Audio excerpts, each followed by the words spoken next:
معنی ہوتا ہے عبادت گزار. کیا معنی؟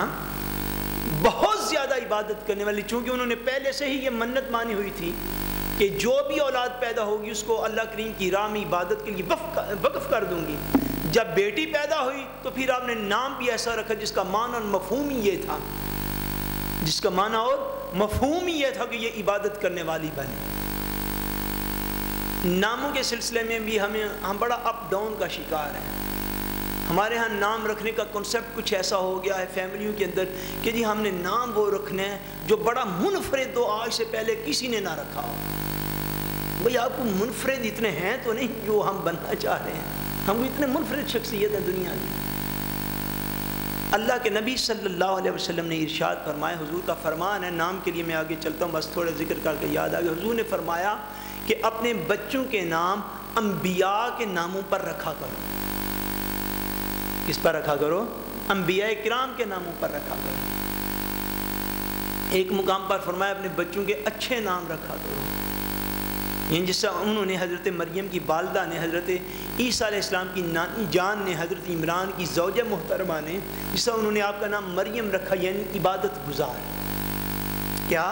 عبادت گزار. ہمارے پاس کچھ بچے آتے ہیں، میں آپ کو یقین سے اس جگہ پہ بیٹھ کے بتا رہا ہوں، مجھے خود ان کے ناموں کے معنی نہیں آتے ہیں. مجھے سمجھ نہیں ہے یہ کس زبان کے الفاظ، اتنا بھی نہیں پتہ چلتا. ہمارے پاکستانی فیملیوں کے بچے ہیں. شاید انڈین کلچر سے لوگ متاثر ہیں، انڈین میڈیا کو فالو کرتے ہیں، یا واللہ عالم، یعنی ان کے ناموں کو پہچاننا ہی بڑا مشکل ہے کہ یہ مسلمانوں کے نام ہیں یا کسی نام. پہچان ہوتی ہے. نام کیا ہوتا ہے بولیے؟ پہچان ہوتی ہے. نام کا معنی جو ہے نا، اسم کا معنی ہوتا ہے علامت. اسم کا کیا معنی ہوتا ہے؟ علامت. کہ یہ ایک علامت مقرر کی جاتی ہے. اور مسلمان کی سب سے بڑی علامت یہ ہے کہ مسلمان کے نام سے پتہ چلے کہ یہ مسلمان ہے. ایسے نام گول مول قسم کے نام مسلمان کو رکھنے زیبا نہیں ہے، ایسے نام نہیں رکھنے چاہیے. بہرحال فرمایا کہ حضرت مریم علیہ السلام پیدا ہوئی تو ان کی والدہ محترمہ نے اپنی منت کو پورا کرنے کے لیے حضرت مریم کو، جو کہ والدہ محترمہ ہیں حضرت عیسیٰ علیہ السلام کی، حضرت عیسیٰ علیہ السلام کی مور تھلیسس، حضرت عیسیٰ علیہ السلام کی والدہ محترمہ حضرت مریم علیہ السلام. حضرت عمران جو تھے، یہ میں آپ کو بار بار پوچھتا اس لیے ہوں تاکہ بچوں کو ذرا ذہن نشین ہو جائے، اور بچے کوشش کیا کریں تھوڑا اونچا بولنے کی تاکہ مجھے کنفرم ہو جائے کہ آپ کو بات کی سمجھ آ رہی ہے. حضرت عمران جو تھے، حضرت عمران کون تھے؟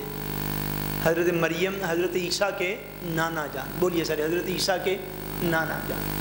حضرت عمران جو تھے یہ اس قوم کے امام تھے،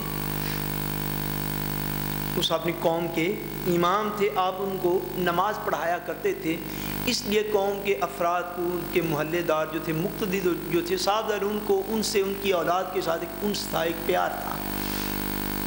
جب عمران دنیا سے رحلت فرما کے پردہ کر کے بعد میں حضرت مریم جو تھیں وہ پیدا ہوئیں، آپ کی والدہ نے چونکہ منت مان لی تھی کہ ان کو وقف کر دوں گی.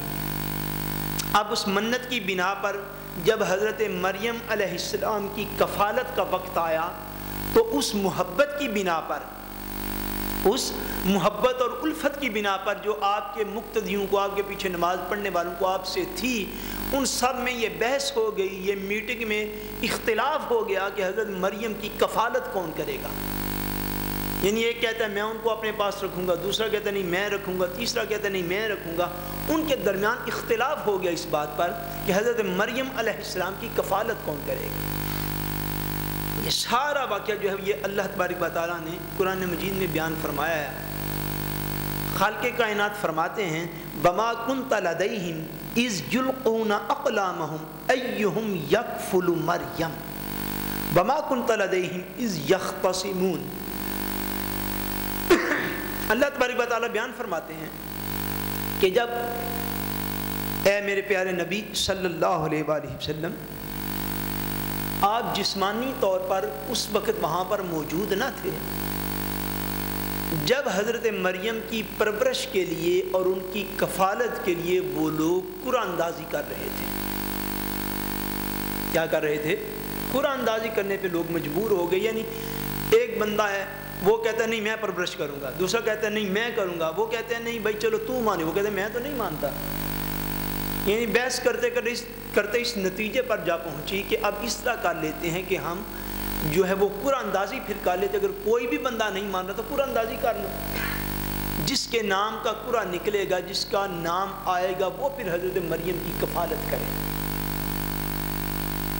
اب قرآن اندازی انہوں نے کیسے کی؟ قرآن مجید فرماتا ہے وَمَا كُنْتَ لَدَيْهِمْ إِذْ يُلْقُونَ أَقْلَامَهُمْ. انہوں نے اس طرح کیا کہ اپنے قلم جو ہیں، اپنے قلم جن کے ساتھ وہ لکھتے تھے، اس سے پہلے چونکہ تورات تھی کتاب، وہ کتاب کو لکھنے والے تھے، اور صاف ظاہر ہے جو مسجدوں کے قریب رہنے والے لوگ تھے، جو عبادت گزار تھے، ان میں سے بیشتر علماء تھے اس دور کے.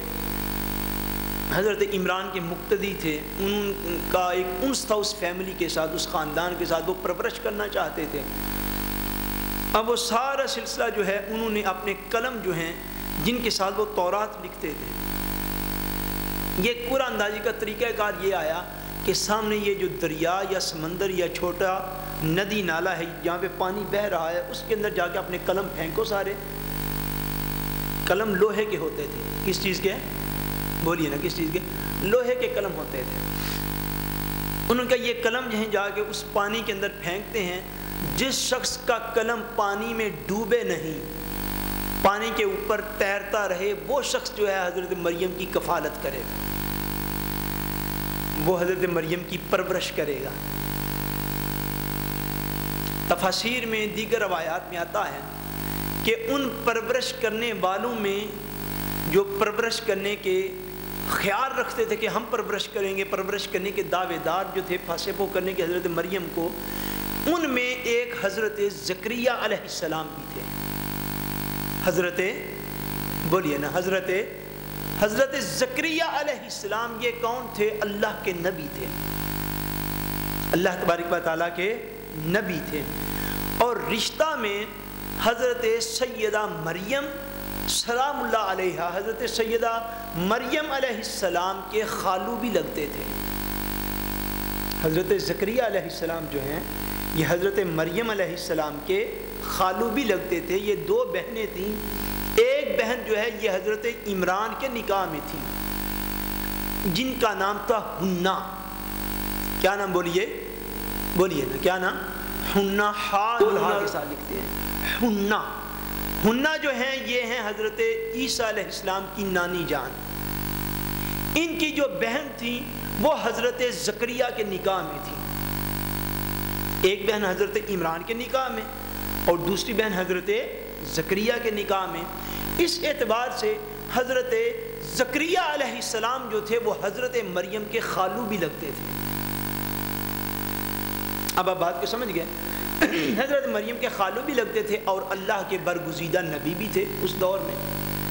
حضرت زکریا علیہ السلام جو ہیں وہ بھی اس معاملہ میں پیش تھے کہ چونکہ مریم کے ساتھ میرا ایک تعلق جو ہے وہ رشتہ داری اور خاندان کا بھی ہے، اور ان کی خالہ جو ہیں وہ آلریڈی میرے نکاح میں ہیں، اور والدہ جو ہے انہوں نے انہیں آزاد کر دیا ہے، وقف کر دیا ہے بیت المقدس کے لیے.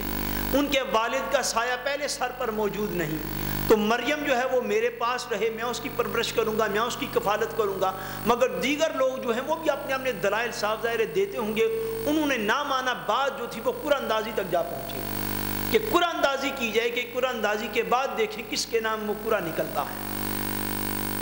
حضرت مریم علیہ السلام کی پرورش کرنے کے لیے جب قرآن اندازی ہوئی تو تفاسیر کی کتابوں میں آیا ہے کہ سب نے اپنے اپنے وہ جو قلم تھے وہ اس پانی کے اندر جو وہاں پر بہتا تھا اس کے بہتے ہوئے پانی کے اندر اپنے اپنے قلم ڈالے. سب کے قلم کسی کا بہہ گیا، کسی کا ڈوب گیا. سیدنا زکریا علیہ السلام کا قلم جو ہے پانی میں نیزے کی طرح یوں کھڑا ہو گیا، پانی میں یوں نیزے کی طرح گڑ گیا. علماء تفسیر نے لکھا ہے وہ بالکل اپنی جگہ بھی یوں سٹینڈ ہو گیا. سب کو سمجھ آ گئی کہ اللہ تبارک و تعالیٰ کی رضا اس میں ہے کہ حضرت مریم علیہ السلام کو حضرت زکریا علیہ السلام کی کفالت میں دے دیا جائے، آپ کی کفالت میں دے دیا جائے. حضرت سیدنا زکریا علیہ السلام نے حضرت مریم کی کفالت جو ہے وہ شروع کی۔ حضرت مریم علیہ السلام